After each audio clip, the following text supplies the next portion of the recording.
سلام. امروز میخوام اولین بسته ای که از خریدای بلک فردای امسالم رسیده رو باهاتون باز کنم و بهتون نشون بدم. اولیش یه ساعت هوشمنده که پک کامله که توش ایرپادم داره و یه عالم دسته. این اولین دسته ایه که من عاشقشم، رنگ نارنجیش میمیرم براش رسما.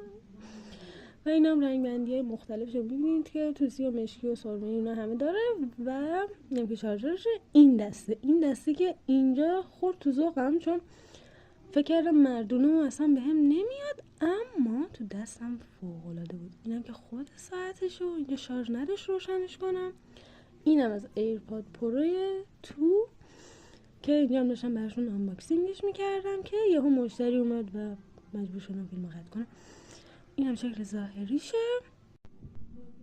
اینم از آنباکس خود ساعت. اگه بخوایم بقیه خریدام من بهتون نشون بدم، حتما تو کامنت ها بهم بگین. بوس